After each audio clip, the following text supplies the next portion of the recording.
Most people believe billionaires are created by luck, timing, or privilege.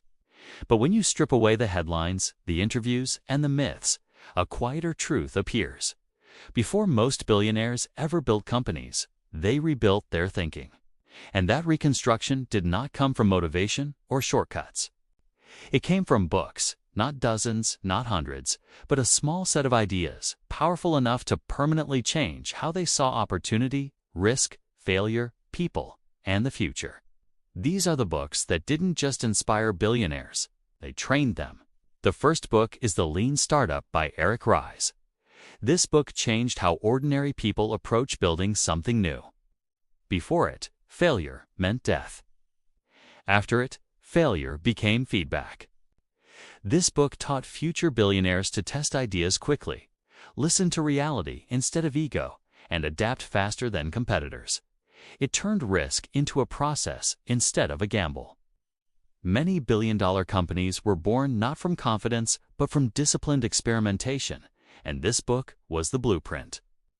The second book is 0 to 1 by Peter Thiel. This book taught a generation of founders something radical.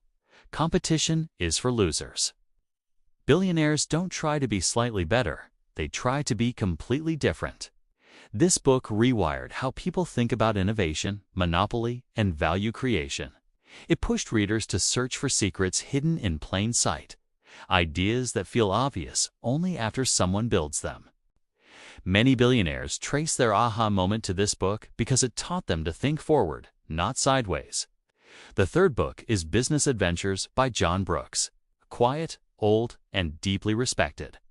This book taught future billionaires that business is not about spreadsheets, it's about people, psychology, judgment, and character under pressure. Warren Buffett called it the best business book ever written. It trained readers to understand that markets move because humans make decisions, mistakes, and emotional choices. Those who mastered this insight learned to navigate chaos with calm. The fourth book is The Innovator's Dilemma by Clayton Christensen. This book revealed why great companies fail, not because they are stupid, but because they listen too closely to existing customers and ignore disruptive change.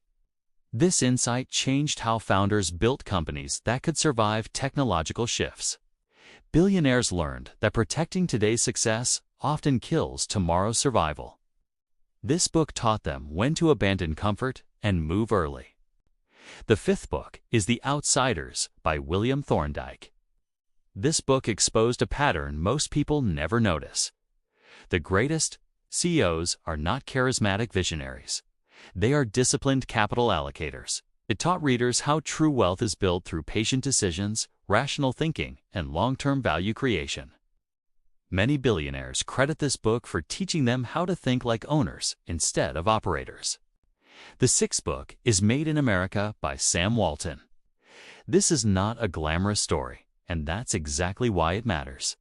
Walton showed how obsession with customers, relentless cost discipline, and humility could outscale competitors who underestimated him.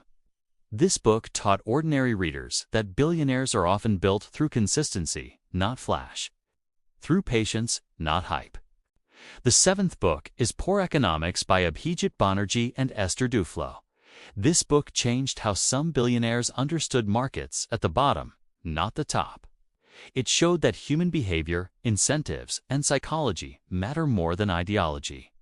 For founders working in emerging markets, fintech, healthcare, and education, this book reshaped how they built products for real people, not theories.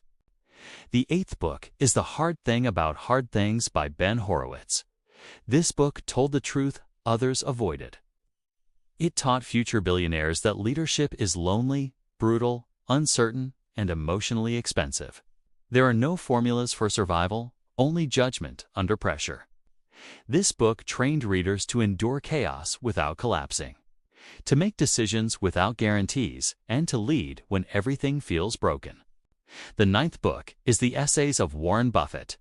These letters quietly trained generations of investors and entrepreneurs in rationality, patience, ethics, and long-term thinking.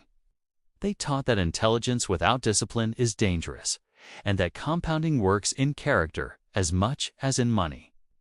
Many billionaires learned from these essays that how you behave matters as much as what you build. The 10th book is Tools of Titans by Tim Ferriss. While some dismiss it as a collection, billionaires saw something else: patterns. This book exposed the habits, thinking frameworks, routines, and decision-making processes shared by elite performers across industries. It allowed ordinary readers to borrow tested mental tools instead of guessing their way forward. The 11th book is Anti-Fragile by Nassim Nicholas Taleb. This book taught future billionaires to love volatility instead of fearing it.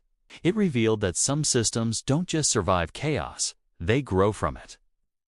This mindset changed how entrepreneurs approached risk, uncertainty, and long-term strategy.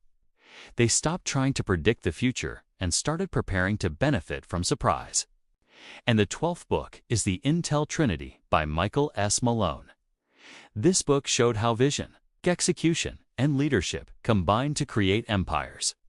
It revealed how ordinary engineers built one of the most powerful companies in history through culture, discipline, and strategic thinking. For many future billionaires, this book became a lesson in building organizations that outlived founders. When you step back and look at all 12 books together, a pattern emerges. These books don't teach shortcuts. They don't promise easy success. They don't glorify wealth.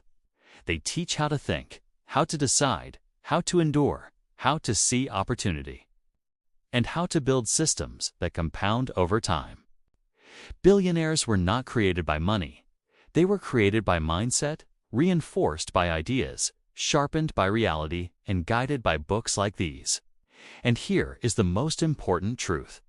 None of these books were written only for the rich. They were written for thinkers, builders, learners, people willing to change how they see the world. On Sethtra Books, that knowledge is not locked behind gates. It is shared, explained, and transformed into clarity. If this journey gave you insight, direction, or quiet motivation, subscribe to Sethtra Books, where books become blueprints, ideas become tools, and learning becomes power. Learn, reflect, rise. Sethtra Books.